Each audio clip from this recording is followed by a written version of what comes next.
concepción neoliberal concesionó todo el país. Entregaron más de 200 concesiones mineras, pero concesionó las grandes autopistas de la República Dominicana, concesionó los peajes, llegó a concesionar la expedición de la licencia de conducir.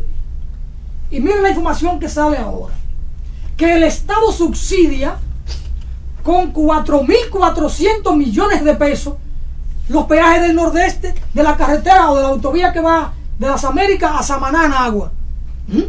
Entregamos una concesión y encima de eso hay que subsidiar todo aquello. Es decir, estamos atrapados ante lo que fue la aplicación de un conjunto de políticas neoliberales, de medidas políticas neoliberales que entregaron el patrimonio de la nación.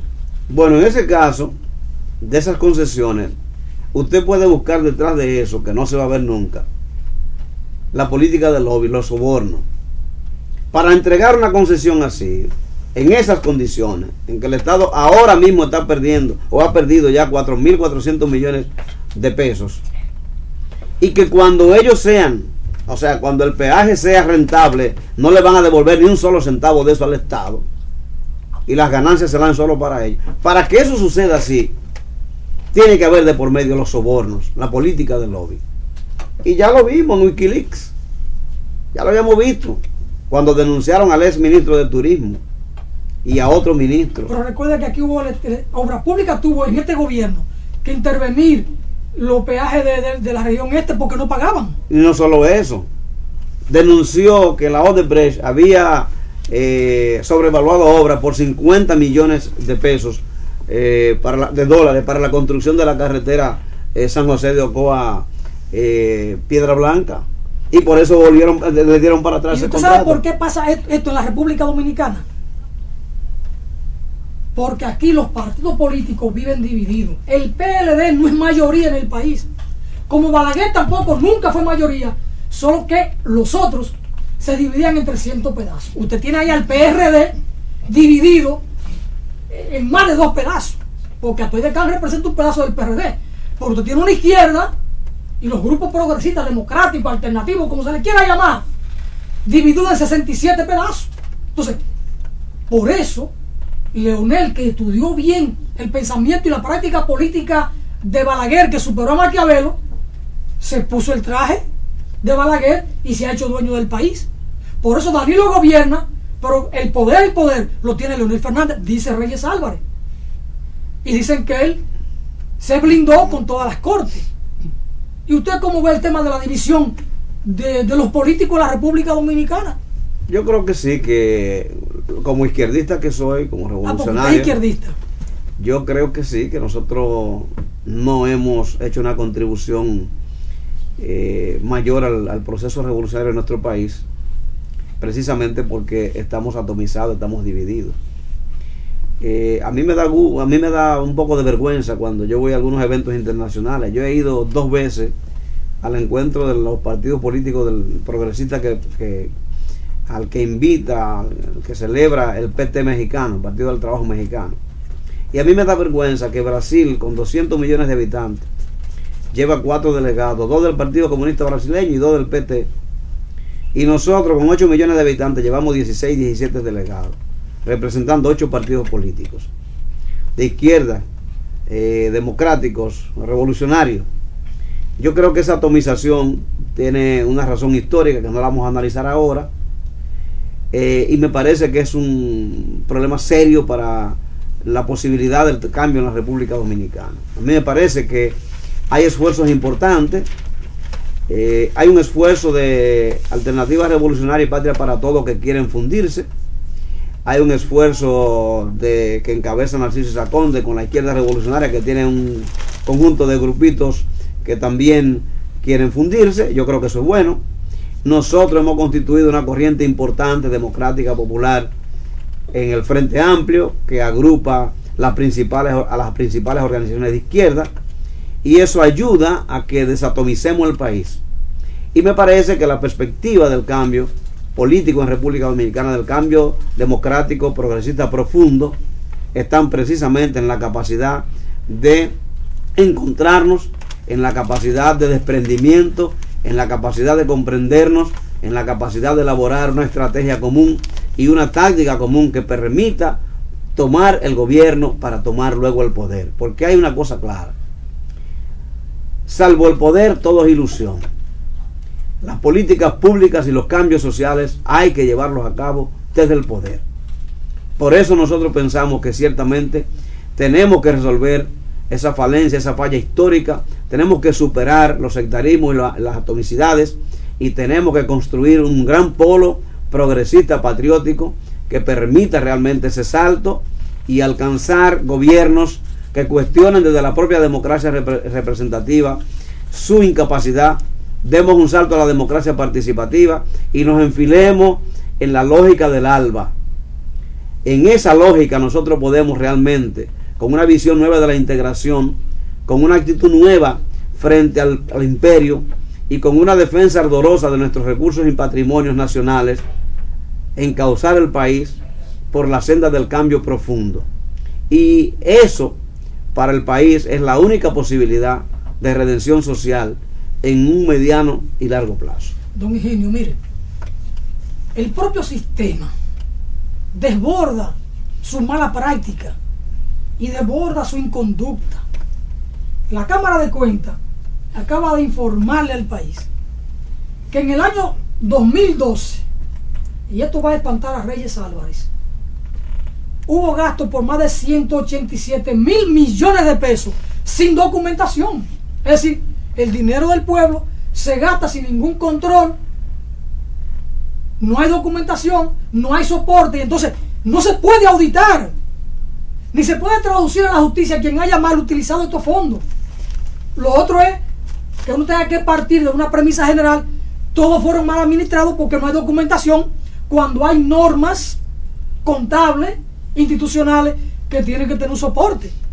¿Cómo valora Higinio Báez esta situación anárquica en la administración pública, de desorden, que es lo que posibilita el caldo de cultivo para la corrupción? Y sin embargo, las fuerzas alternativas o entes de la sociedad civil o la propia Cámara de Cuentas como institución que está llamada constitucionalmente a regular esto, no pueden encauzar a los responsables del desorden financiero, entiéndase corrupción, en la República Dominicana. La propia Cámara de Cuentas es parte de ese engranaje corrupto. Acuérdense cómo se seleccionaron esos 5 miembros fundamentales. Ponen de ridículo a 200, 300 profesionales cualificados, entes morales en la sociedad, y al final el Congreso decide que por un problema político vienen tanto de reformistas, vienen tanto de este sector, y esta es la Cámara de Cuentas. Es una complicidad institucional, evidentemente, cuyo resultado es el que tú planteas. En medio del caos, eso permite la corrupción desenfrenada. Ahí estamos absolutamente de acuerdo. Pero pues te voy a poner un ejemplo de ahora mismo. El Congreso decide, en un proceso de más de 4 años, que para ser miembro de la Defensoría del Pueblo hay que llevar un currículo a la Cámara de Diputados, hay que pasar por un conjunto de entrevistas, hay que demostrar frente a los diputados y senadores la capacidad que tiene cada quien, y al final, cuando ya la Cámara de Diputados ha elegido las ternas para presentarla al Senado, viene de por medio un pacto del PLD con el sector de Vargas Maldonado y meten a Salín Ibarra en esas ternas sin haber pasado por ningún proceso de entrevista siquiera. Es la perversidad. Es la perversidad. ¿Cómo es posible que usted se dé una institucionalidad para alcanzar un puesto como en la Defensoría del Pueblo, y al final, cuando ya todo está listo para la elección, meten de contrabando por detrás a un candidato que no ha participado en ese proceso ilegítimamente, y va a salir porque esa es la cuota de Vargas Maldonado? Suplente, defensor suplente, Salín Ibarra. Leonel pactó con Miguel Vargas. Yo no sé si Leonel o Danilo. El asunto es que ese señor no tiene ningún derecho a ser defensor adjunto del pueblo o suplente del defensor adjunto, porque él no pasó por el proceso que la propia Cámara estableció. Entonces ellos establecen el mecanismo, establecen la legalidad del proceso, y al final ellos mismos rompen la legalidad del proceso que ellos crearon para meter de contrabando a un aliado político conveniente, que naturalmente no es del grupo mayoritario del PRD, sino del grupo de Miguel Vargas Maldonado. Entonces así no podemos nunca tener un país que funcione, y lo que tú dices, naturalmente, pero eso no es lo peor. Lo peor es que el gobierno actual, que es resultado de ese manejo turbio de la economía, que es el resultado del déficit fiscal de más de 200,000 millones de pesos, se hace de la vista gorda y no ha pasado nada, porque él es el beneficiario directo de ese antro de corrupción. Y entonces el pasado se borra, como lo hizo Juan Bosch en el 62, borrón y cuenta nueva. Y no solamente se borra, sino que, como tú dijiste, la mayoría de los funcionarios de este gobierno son los funcionarios del gobierno pasado, porque hubo un pacto. Usted va a ser presidente, nosotros podemos hacerlo presidente o no hacerlo. ¿A qué condición? Bueno, Margarita Cedeño va a ser la vicepresidente y el 70% del gabinete de Leonel Fernández va a ser el gabinete suyo, ¿verdad? Y como yo estoy protegido en la Suprema Corte de Justicia, que acaba de declarar el comportamiento que tuvo frente a la Sunlan, una cosa vergonzosa, ¿no era? Y también soy dueño del Tribunal Constitucional, la justicia actuará para mí independientemente de lo que me digan, de lo que me acusen. ¿Vergonzosa de lo que para hagan. la Suprema Corte de Justicia o para Jorge Subero Isa? No, para la Suprema, porque él dice que él mismo no votó por eso, pero él es el responsable. Es decir, para la Suprema, para el grupo Leonel. Y esas cosas pasan en este país porque evidentemente hay una institucionalidad moldeada para eso, una institucionalidad que legitima la corrupción y que crea un caos en el cual precisamente crecen y se desarrollan esos hongos malditos que son lo que envenenan, ¿verdad?, al pueblo dominicano. Higinio Báez, dice Reyes Álvarez que Leonel es el poder detrás del trono y que tiene el control del gobierno, en el sentido siguiente, dice Reyes Álvarez, que cuando él era presidente nunca reunía el comité político del PLD, y ahora, para estrangular a Danilo Medina, lo reúne todos los lunes. Parece que Danilo gritó en estos días, lo van a hacer cada 15 días. ¿Usted tiene esa misma lectura que tiene Reyes Álvarez? No exactamente. A mí me parece que hay una confrontación velada importante en el PLD. Una confrontación que no sabemos todavía a dónde va a conducir. A nosotros nos parece que por el estilo de gobernar, por la manera en que está conduciendo su accionar práctico,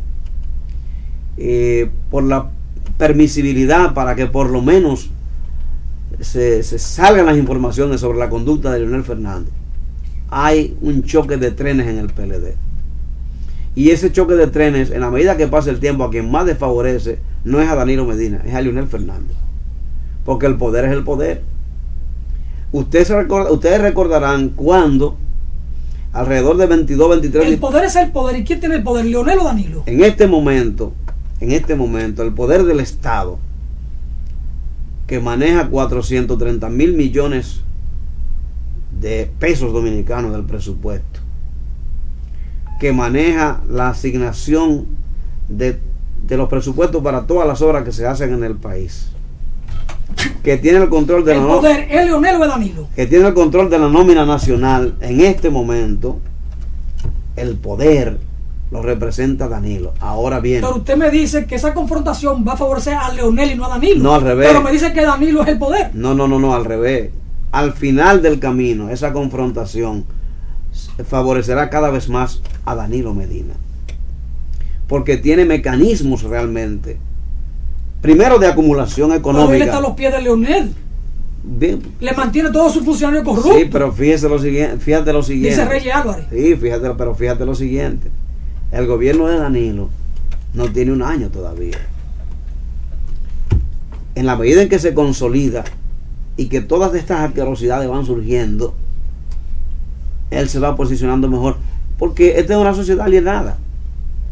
A pesar de esa complicidad de Danilo con el pasado, a pesar de que la economía está peor que nunca, a pesar de que hay una parálisis económica, la apreciación de las encuestas dan a Danilo altísimo, precisamente porque hay una diferenciación con ese estatus monárquico del presidente Leonel Fernández en su gestión, esa falta de transparencia total, porque la ley dice que las obras tienen que ir a concurso, la construcción de obras tiene que ir a concurso, la asignación de obras tiene que ir a concurso.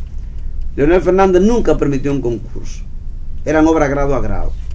El hecho de que el presidente actual meta eso en concurso, nada más eso, es una crítica mordaz a Leonel Fernández. En este momento hay un proceso de consolidación del danilismo, pero eso está en cierne porque el gobierno no tiene un año. Pero en la medida que pase el tiempo, yo digo que eso le favorece a Danilo Medina. Y ojo,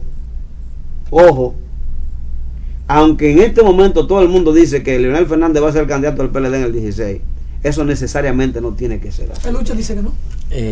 Yo digo que no necesariamente tiene que ser así. Pudiera ser, pero no necesariamente tiene que ser. Doctor Higinio, creo que profesor, yo soy más humilde. Profesor Higinio. Maestro. ¿Cree usted que tan solo Danilo identificarse un poco, yendo a los pueblos, a llevar casi nada, pero sí, alguna migaja, eso le da mucha popularidad de la identidad con el pueblo y eso le hace bajar popularidad a Leonel Fernández? Sí, estoy de acuerdo con usted, totalmente de acuerdo con usted. Eso es lo que ha permitido que esté posicionado así. No hay ninguna otra razón de fondo económica ni social. ¿Cree usted, profesor Higinio, que esa similitud de Danilo Medina provoca a que Leonel Fernández envía a su homólogo Miguel Valga Maldonado a que se reúna y unifique a su partido y que le haga oposición a Danilo fuerte, a ver si luego su popularidad puede subir? No sabría responder afirmativamente a eso por lo siguiente. Agrégueme a eso que dice Reyes. Parece que lo que dice Reyes tiene un sustento porque, mire, que desde Funglode le están publicando a Danilo Medina una serie de cosas ahí. Es decir, como que hay una... Eso que usted decía, esa confrontación soterrada, va sacando cabeza. Sí, claro. Porque lo que dice Reyes parece que es verdad. Bien, pero en lo que yo no estoy de acuerdo es en el hecho de que si el PLD se unifica va a luchar contra Danilo Medina. Eso yo no lo puedo afirmar. Que si el PRD se unifica no va necesariamente a luchar contra Danilo Medina, no va a enfrentar al gobierno. En eso yo no estoy de acuerdo con usted. Porque mire lo siguiente. Yo le hago una pregunta. No, pero déjeme decir lo siguiente.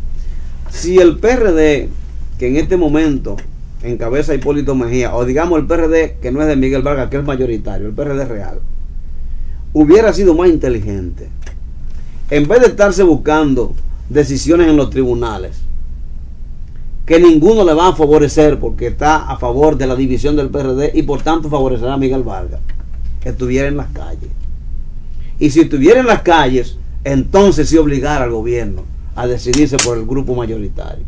Pero mientras lo esté buscando en los tribunales, no va a encontrar nada. Ahora, es una filosofía suya. Esa es mi visión. Y frente a los choques puede traer resultados. Entonces, si el PRD se unifica, eso no garantiza necesariamente que va a luchar contra este gobierno. Yo no creo eso.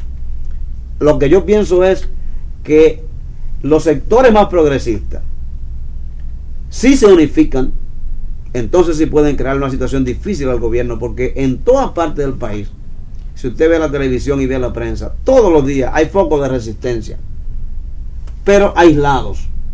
Y hay necesariamente que unificar esos focos de resistencia para enfrentar la política gubernamental. Motívelo. Ustedes ahorita hablaron de 400 y tantos mil niños que trabajan. Yo quiero darle un dato que lo conoce Alfonso casi seguro, del PNUD. El PNUD acaba de publicar que la República Dominicana descendió 15 puntos en los últimos años en su posición en los países de bienestar social. Ese no es el nombre correcto. Índice de desarrollo. Yo quiero informarle al pueblo dominicano a través de este medio que cuando Leonel Fernández llegó al poder en el 1996, estamos en el lugar 94, si la memoria no me falla. Cuando terminó su primer periodo, estamos en el puesto 98. Y ya estamos 15 puntos atrás. Es decir, en el 113. Ahí es que se sabe realmente, cuando uno ve esos datos, hacia dónde nos llevan estos gobiernos y estas políticas. Es para atrás que vamos. Es como la guagua de Juan Luis Guerra. Es de reversa. ¿Y cuál es su recomendación? No, estoy diciendo eso para decir que en el fondo estamos mucho peor que hace 15 años, a pesar de la supuesta popularidad de Danilo, que es ficticia y es momentánea.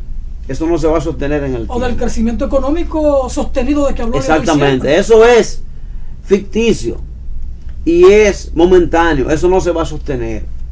Y la batalla contra Danilo no se va a dar porque el PRD se unifique, sino porque la crudeza de su política va a tener un reflejo claro en el pueblo, y cuando lo entendamos bien entre la mayoría, entonces va a venir la confrontación. Que eso lo aliente, por ejemplo, un secretario de Leonel Fernández, no lo dudemos, porque estamos en política.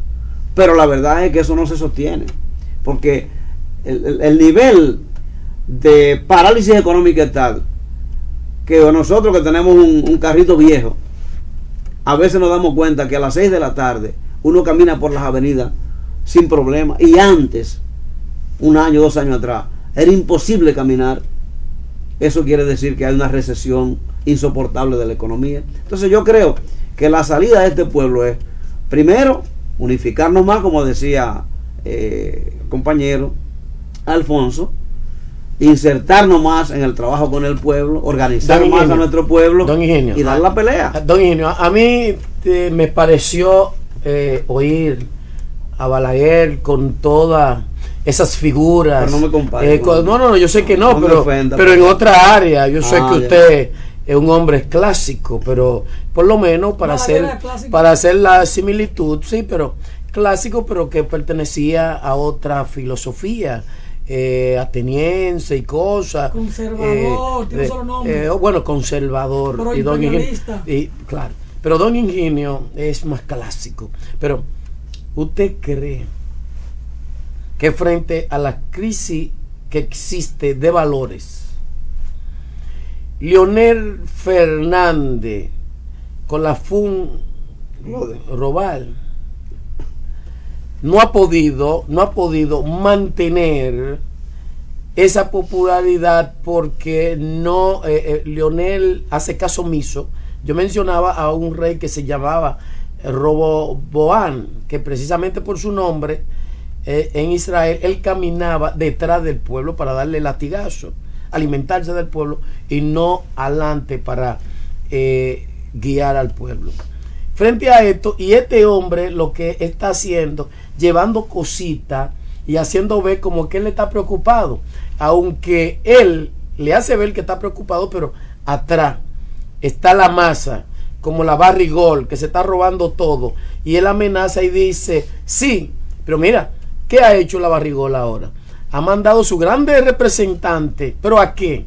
A traerle un papel para que el gobierno firme y regalarle un caramelito y ellos quedarse con la masa, cuando el pueblo está reclamando. Y también otra cosa que veo una debilidad, ya los muchachos nuestros que están en esto, y usted trataba de filosofar y yo quería que usted llegara ahí y usted no llegó. Oiga, don Ingenio, estamos en el Sanedrín. Esos muchachos, ya hay sectores poderosos con dinero que están detrás de estos muchachos. Se están detrás de esos muchachos. Entonces, frente a eso es que vemos que Leonel quiere precisamente que el PRD, el Partido Revolucionario, se agrupe y abandonó a Miguel, y Miguel tuvo que irse detrás de Hipólito, ¿verdad? Para unificarse, para atacar a Danilo, y déjeme decirle, y el sector de los jóvenes están atacando a Leonel y no a Danilo, porque no es al gobierno. Debe ser precisamente la mala práctica de Leonel Y este gobierno está puesto precisamente para mantener la impunidad. Sí, pero déjeme decir lo siguiente. Esta lucha contra la barrigol no es un asunto de muchachos. En esta lucha contra la barrigol está el pueblo. Porque el movimiento rebelde y fenatrano no son un grupo de muchachos. El Frente Amplio no son un grupo de muchachos. Las fuerzas políticas de izquierda no son un grupo de muchachos. Naturalmente. El hecho de que la juventud esté al frente o esté en parte importante de esa lucha, como están los jóvenes de la juventud rebelde, de la multitud, de la juventud duartiana, es una garantía del proceso mismo, porque son relevos nuestros. Pero no es una lucha de muchachos. Esta es una lucha de los sectores más comprometidos con el cambio en este país, de las organizaciones que representamos la esencia de las voluntades calladas y mancilladas del pueblo, y que no vamos a transigir. No hay ninguna posibilidad de que sobornen a eso que usted llama muchachos, porque no se trata de muchachos, se trata de un movimiento con cabezas pensantes y probadas en la lucha social, entre las cuales nos incluimos, por lo menos Alfonso Torres y yo. Yo no sé si usted se incluye. ¿Lo están alimentando? ¿A quién? A esos jóvenes. No, claro, nosotros estamos haciendo nuestro trabajo. Lo que pasa es, hermanos del Sanedrín, que tenemos que considerar también que las fuerzas políticas conservadoras, el gobierno, la oligarquía nacional, el imperialismo, también tienen su batalla para favorecer a la barrigol, y somos poderosos. Y en esa confrontación ellos pueden tener la decisión final porque tienen en la mano el poder, pero nosotros tenemos que seguir empujando y radicalizándonos. Yo dije aquí que un dirigente importante del PRD planteó la nacionalización y la compra de la barrigol. Es un paso importante, porque ese partido realmente es la representación de los sectores más poderosos de este país, pero que surge dentro de él esa preocupación, para nosotros es muy importante, porque se conecta con la voluntad de la mayoría del pueblo dominicano. Yo no tengo ese miedo que usted tiene de que los muchachos están siendo comprados. Miedo no, tengo temor. No creo eso. Yo no creo eso. Yo creo que hay una voluntad política de los sectores más comprometidos, que vamos a seguir enfrentando eso y a radicalizarnos más. Porque si ayer era la revisión del contrato pura y simplemente, hoy tiene que ser la nacionalización. No hay otra salida. Higinio, el poder radica en el pueblo. Te ha dicho como que los sectores poderosos, que la embajada, que los Estados Unidos, que ellos tienen el poder y pueden... No, el poder radica en el pueblo. Y cuando este pueblo se decida, aquí no hay nada que lo pare. Y el término de los muchachos, ustedes lo quieren decir como en un tono despectivo, los dos. Y yo no tengo temor con que los muchachos dirijan. En cualquier parte del mundo, es la juventud la portadora de los cambios. Y es la juventud la que tiene la fuerza para hacer los cambios. En ninguna parte los cambios lo han hecho los viejos. No, son esos muchachos. A Duarte le decían los muchachos, la revolución de los muchachos. ¿Y qué muchachos? Los que hicieron patria. Los que hicieron patria. Y lo que, producto de su ideal, todavía aquí se puede hablar de independencia, de una nación, de una república. Porque con todos los encontronazos, es la vigencia del pensamiento trinitario lo que mantiene a esta república a flote. Es por ese pensamiento trinitario que la república sigue siendo república, aún mediatizada, y no somos una colonia formal como lo es Puerto Rico. Es por la vigencia de ese pensamiento de los muchachos, de Juan Pablo Duarte, Pedro Alejandrino Pina y Juan Isidro Pérez, fundamentalmente esos tres. Fundamentalmente esos tres. Entonces, si hubo un Luperón es porque había ese ideal trinitario. Si hubo un Manolo o un Camaño, es por ese ideal trinitario que encarnaron los muchachos, con nombre de Juan Pablo Duarte, de Pedro Alejandrino Pina, de Juan Isidro Pérez. Entonces, yo no sé cuál es el temor y el tono con que ustedes quieren hablar aquí de los muchachos. No, yo a pesar de mi medio siglo y algo más, yo me siento un muchacho y ando con los muchachos en los asuntos de la patria. Porque esto aquí hay que cambiarlo. Pero que usted se mudó para Bonao. Yo estoy de acuerdo contigo. Se mudó para Bonao. En Bonao hay Y muchachos. soy igual que Yo- alguien que se llevó la presidencia para Puerto Plata. Ya, yo estoy de acuerdo contigo, Alfonso, sobre el rol de la juventud. Pero hay una cosa. El pueblo es el poder, es verdad. Es el soberano, lo estableció Duarte en la Constitución. No, y la Constitución todavía lo establece. Ahora, ese pueblo es poder cuando es un pueblo organizado, cuando es un pueblo consciente